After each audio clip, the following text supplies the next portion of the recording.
Alrighty, hello, and welcome to Gen Chem Office Hours. I am, ready to get into any chemistry you want to talk about. So hit me up, and we'll get into it.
Julia, thanks for asking. That's really that's very kind.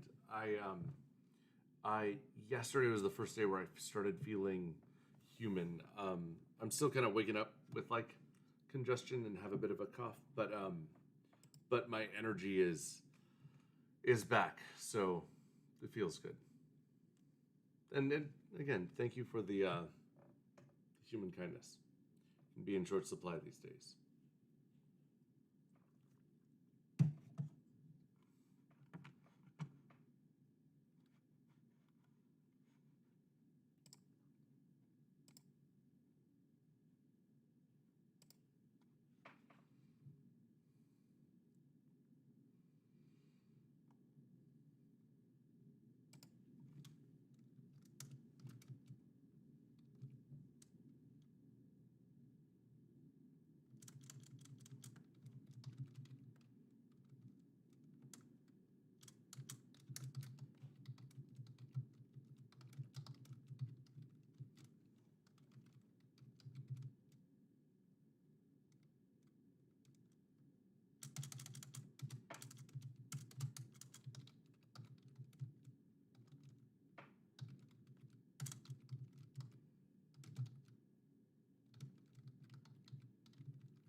Whoa, dude.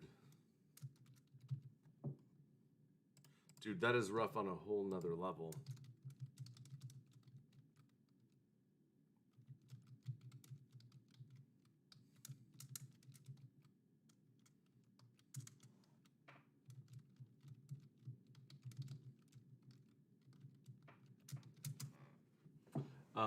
I am definitely looking forward to Thanksgiving. I think it'll be therapeutic for all of us.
Julie, I'd love to.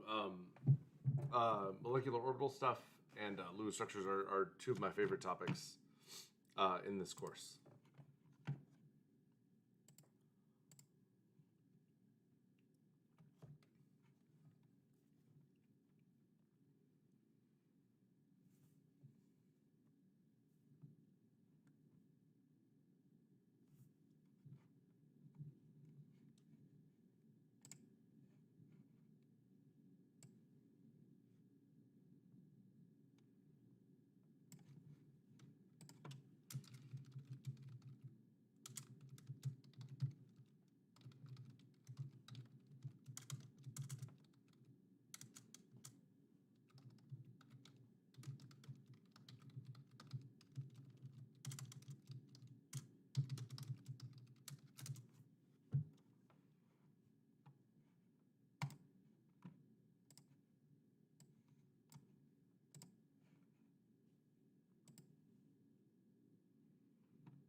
Okay, great question. Okay, so let's take I think probably the best example would be like the polyatomic ion sulfate or sulfite. So for example, if you were doing the Lewis structure, or let's just go. How about we do this one? How about we do draw the Lewis structure for SO3? And so we always say, right, that when you're picking a central atom, you want to select the element that can make the most bonds. And the deal is when you look, so as you pointed out, sulfur and oxygen are in the same column, right? Which means that they actually have, if you compare their Lewis structures, they actually have the same Lewis structure.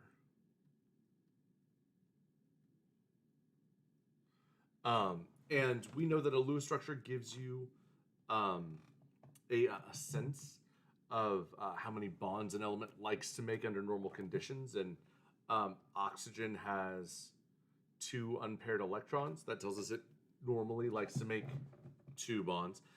It's not exclusively. It can make 1, it could make 3, but under typical conditions, likes to make a couple bonds. And you may look at sulfur and see the exact same thing. So which one do you pick? Is there a right answer? Is there a wrong answer? And there is a right answer. And the right answer here is sulfur because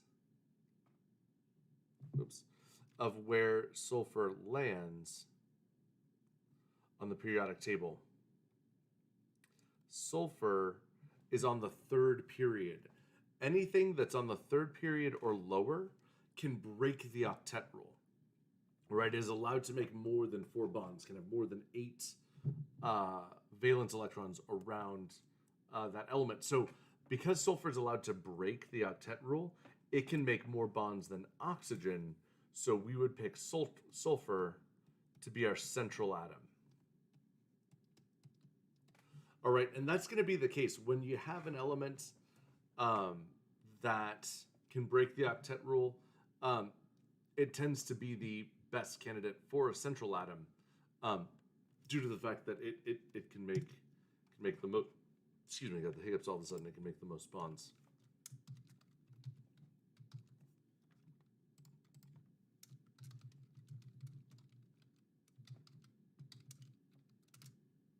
Let me know if that makes sense before I move on to answer your question about the halogens, which are this column, right? right next to the noble gases.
Yeah. Yeah,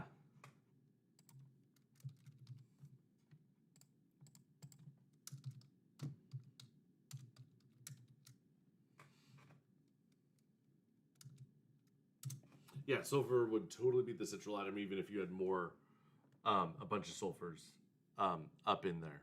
And you can see when you look at the halogens. So for example, another common polyatomic ion is ClO3, right? Chlorate. When you look at where chlorine is, oops, sorry, I wanted the color. So chlorine's here, oxygen is here. What do you pick? Well, what's going to determine our central atom is, again, that third period position. Chlorine, because it's below the third period, it's on the third period, right? It can break the octet rule, so chlorine is going to be our central.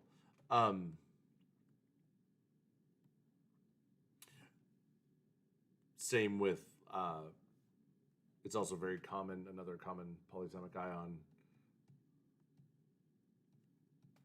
perbromate. And again, when you look at where bromine is beneath the third period, so that is going to be your central atom as well. Now, I'm not exactly sure if I answered your question with respect to the halogens.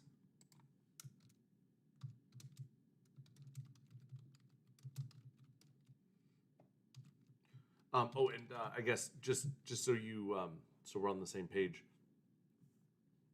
This column that you were talking about, right next to the noble gases, these are known as the halogens.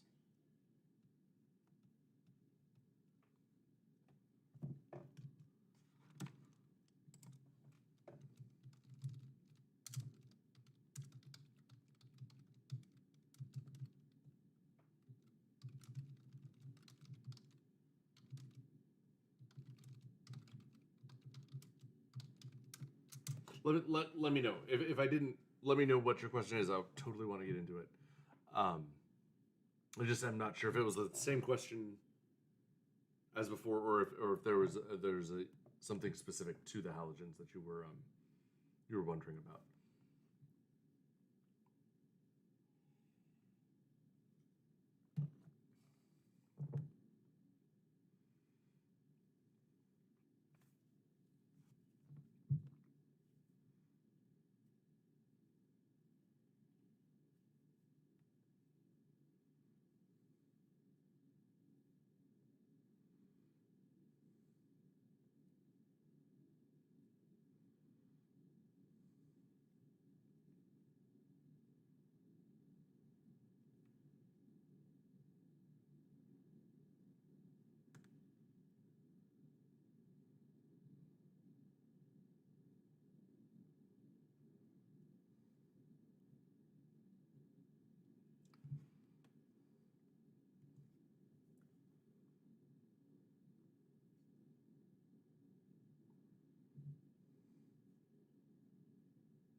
Okay, totally, Julia. Thank you for that clarification. Um,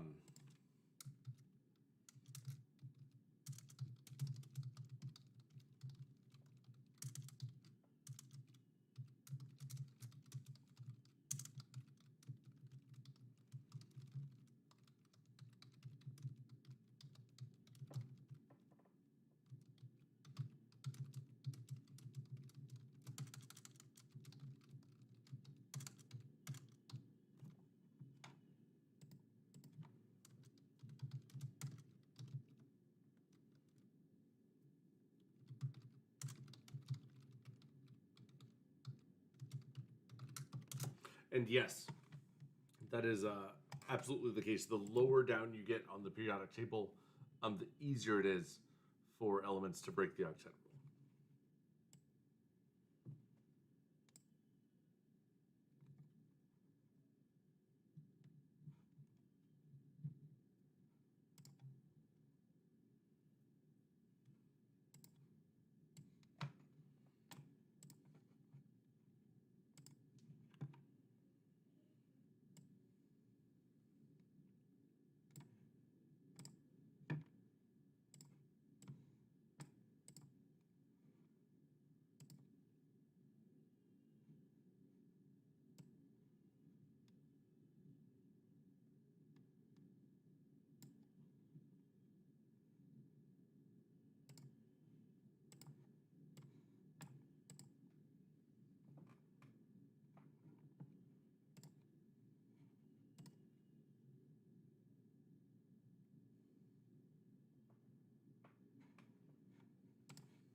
Yes, totally. And Julia, actually, that would also be the case even if they're not in the same column. So for example, if you look at chlorate, which I know I just had up here, but um, and if you're asking what's going to be the central atom, is it going to be oxygen or is it going to be chlorine? Chlorine is here. Oxygen is here. What determines which one can make more bonds is the fact that chlorine is on the third period. So chlorine is going to be your central, even though they're not in the same column. So you always want to pick the one that's lower down, even if they're not in the same column, because that one that's lower down can break the octet rule in a ways that oxygen, being on the second period, cannot.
Okay.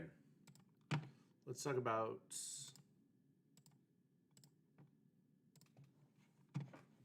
So,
So Julia, just to make sure I'm understanding your question, you know how to identify the hybridization, but you don't know why it happens, and so you want an explanation as to why does this hybridization thing happen in the first place.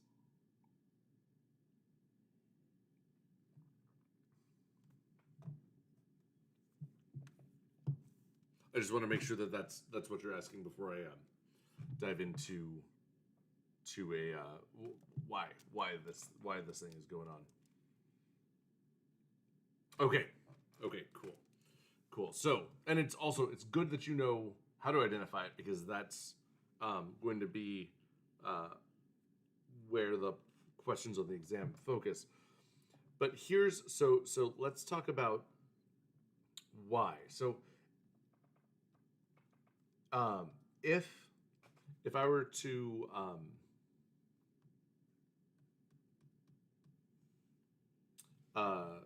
give you the molecule for methane, CH4.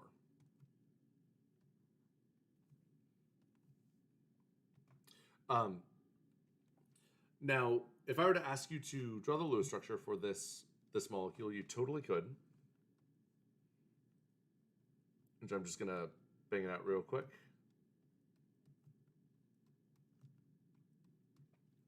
It's a Lewis structure for CH4. If I were to ask you to draw the Vesper geometry for this, we also could, right? It's tetrahedral. And if I drew a three-dimensional representation,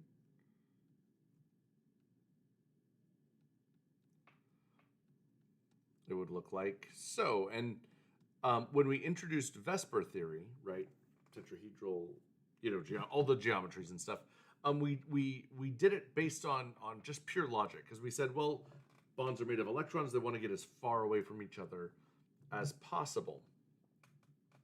The thing is, so we know from our geometries that this tetrahedral bond angle is 109 degrees, whereas the bond angle in the Lewis structure is 90. And as we said in lecture, this Vesper geometry comes from logically thinking, okay, well, if all of these bonds have electrons in them, electrons repel each other, molecules aren't constrained to a two-dimensional surface. They're three-dimensional just like we are. So the bonds aren't going to stay smushed 90 degrees from each other. They're going to try to spread out as much as possible. And the farthest, those 4 negative electron sticks that we call bonds, farthest they can get from each other is in three-dimensional space, and there's 4 of them, is 109 degrees. Now again, that's based on pure logic, but what I didn't give you is an orbital explanation for why the bond angles are 109 degrees. All right. In this class, we spent a ton of time with orbitals. We looked at the wave numbers, right? The individual electrons in orbitals, and then we looked at the electron configurations, all the orbitals around an atom. Then we did Lewis theory, and then we jumped to Vesper, and all of a sudden orbitals went away. So the question is, and this is really the crux. this is where hybridization comes from. The question is, how do you explain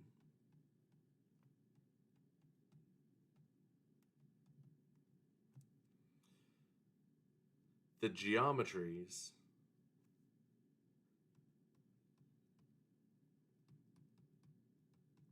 that we observe in nature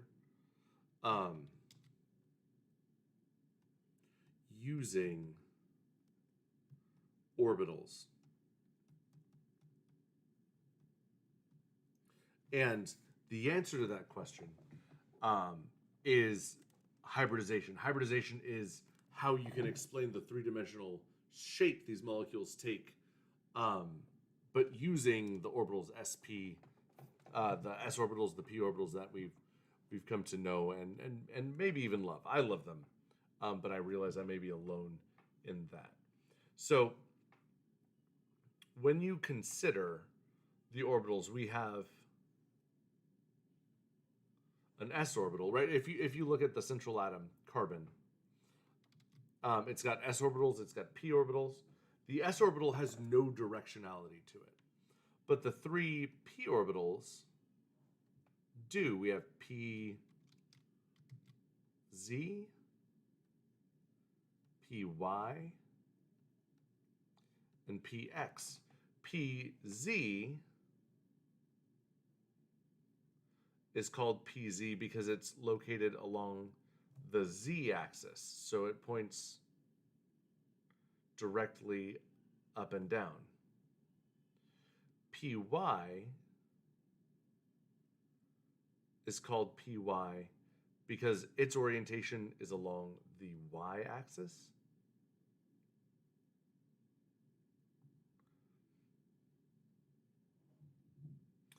And px is named px because it is oriented along the x-axis. Now, the x-axis is the hardest one to draw on a two-dimensional piece of, well, I was about to say piece of paper. This, I guess, is a piece of screen. But it's the one that's coming directly out of the page or the screen or the board at you. And so it's the same shape as PZ and PY, but you're looking down at it from the top, so you'd see two kind of lobes.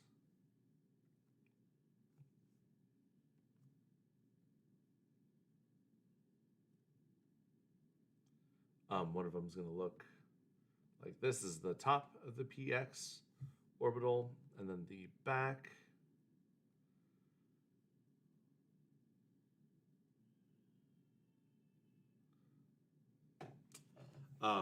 Is kind of underneath it. So that's PX, PY, and PZ. Now, you'll notice, because here's the real trouble. When you look at the angles that are formed by these orbitals, the z-axis, the y-axis, and the x-axis are all 90 degrees from each other.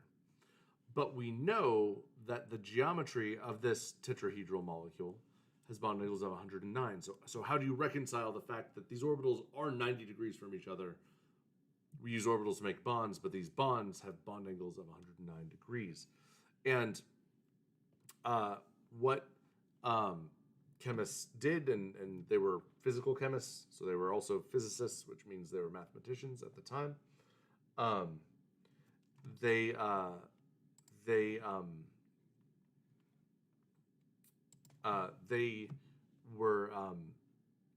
took mathematically. So what these orbitals are is they're a mathematical function that describes the probability, the likelihood of finding the electron in three-dimensional space. They're called probability density functions. And what they did is they took the s orbital, the pz, the py, and the px all together,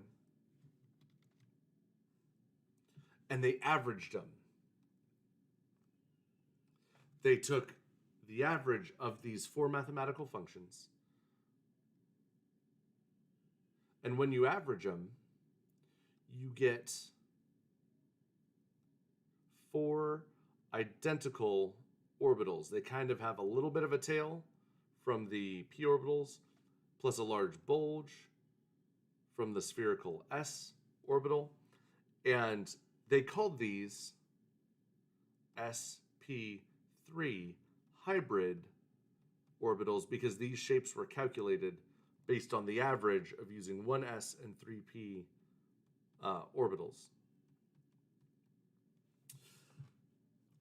In addition to being kind of a conglomeration, a mashup of the shape of the S and the shape of the P, they also borrowed something from the directionality of these orbitals. Because they're averaged over all three-dimensional space, let's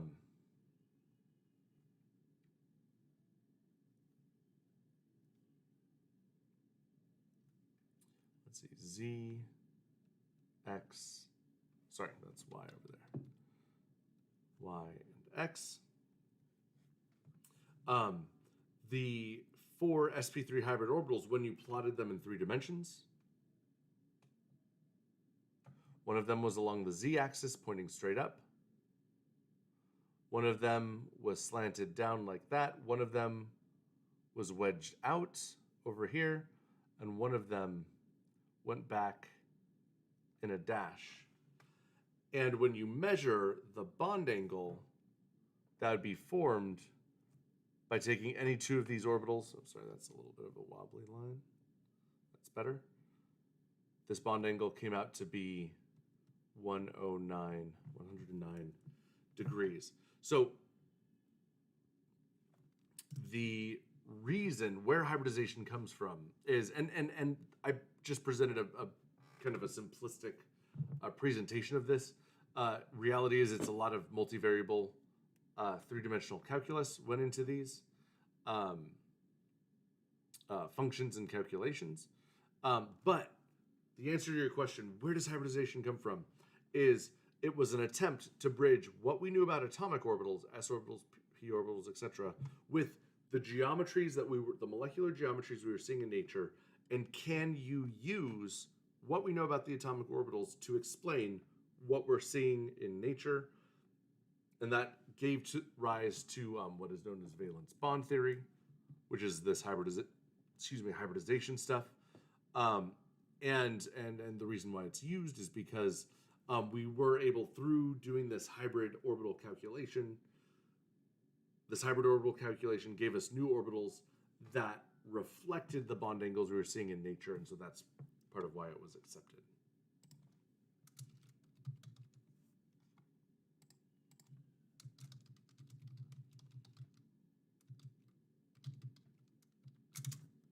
Let me know if that makes sense, or if you're still got questions.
No, not at all.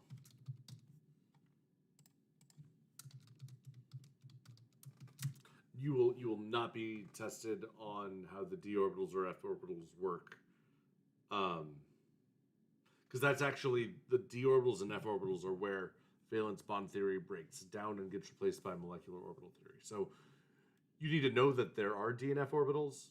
They're important for electron configurations. You're never, and you need to identify like when the d orbitals are involved in hybridization, but you're never going to be asked how those ones work at all. You'll not be tested on that. You're safe there.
Okay, yeah, totally.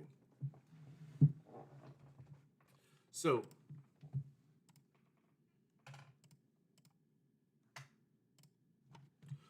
in general, a so if you have one single bond,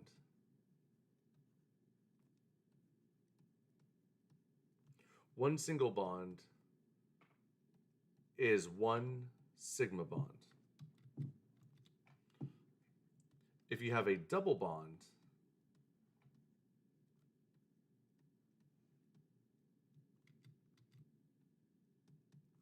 a double bond is a sigma bond together with a pi bond. Finally, if you have a triple bond,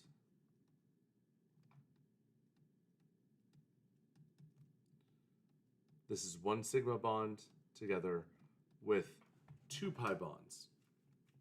Now how, I'm sorry, hang on.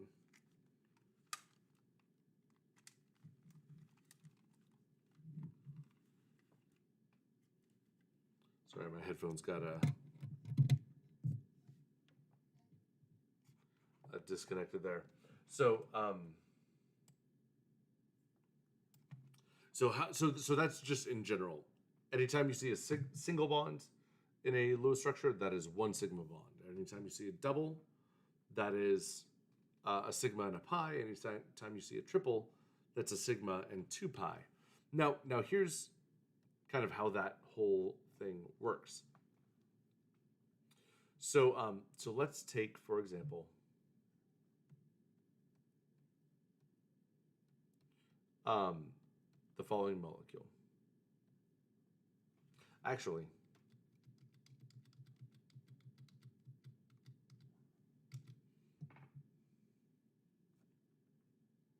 I'm going to do formaldehyde.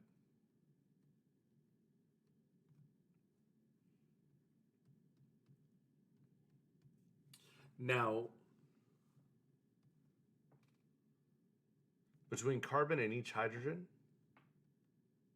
this is a sigma bond. Between the carbon and oxygen, we have a sigma together with a pi bond. And here's how that works. So if you look at the hybridization for carbon, it's sp2 hybridized. Same with oxygen, actually. Both these atoms are sp2 hybridized. And when it comes to forming those sigma bonds, which I'm going to keep my color coordination going right here, I'm drawing in my sp2 hybrid orbitals around carbon. Hydrogen,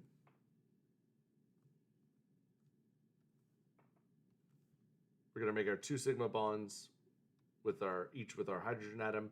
Hydrogen brings in its one s orbital, overlaps it with carbon's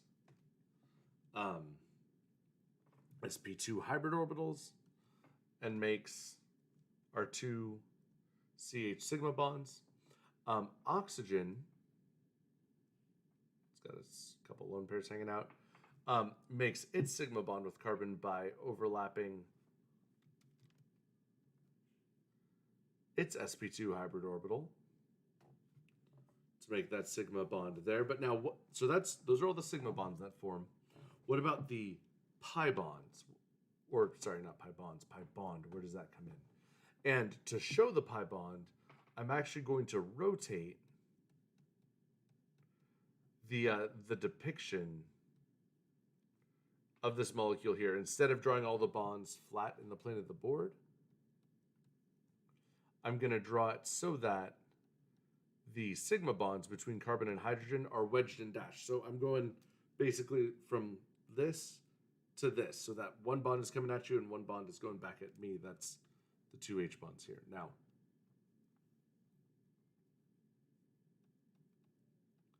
so keeping those two there, I still have my carbon, oxygen, sigma.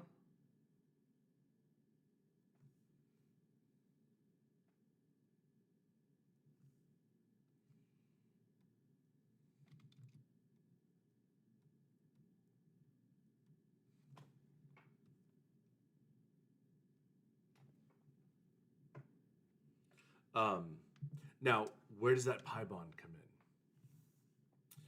The pi bond comes from an unhybridized p orbital on carbon with one electron and an unhybridized p orbital on oxygen. We were talking about hybridization earlier, and sp2 hybridization means that you have 3 sp2 hybrid orbitals plus one unhybridized p orbital. Now, a very special type, so the sigma bonds are formed by direct orbital overlap, where the two orbitals occupy the same space and kind of merge, and the electrons are shared together through that direct overlap. The pi bond is formed through what is known as indirect orbital overlap. Something very special happens when you have two p orbitals that are parallel in space. What happens is they kind of start blurring together.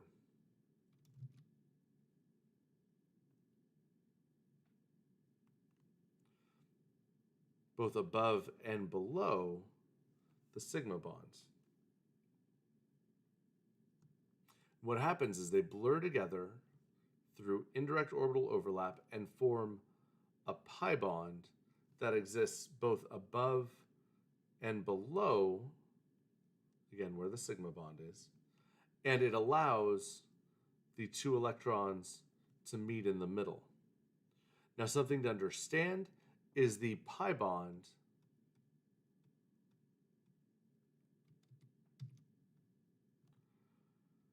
is both of these lobes. There's two lobes of the pi bond, but it's one pi bond that kind of floats both above and below where that sigma bond exists.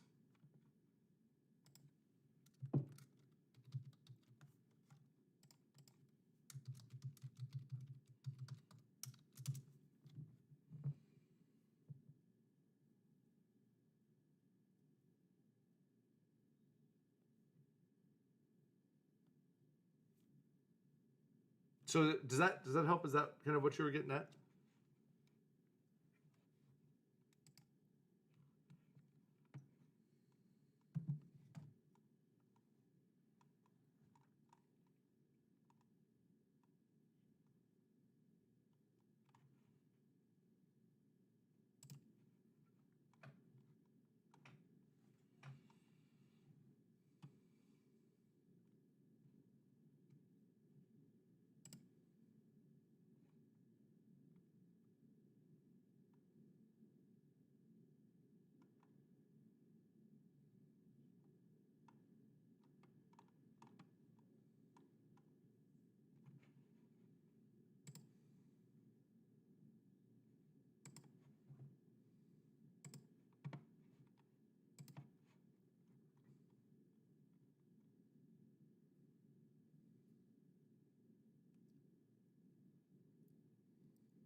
So, Julia, when classes meet in person and I give out like handwritten exams, I totally ask the class to draw these. They end up on the exam, but I couldn't find a good way to translate it into the digital format. So no, there's no these kind of balloon drawings are not present on the exam.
You too, Julia. Have an awesome weekend. Thanks for making office hours interesting.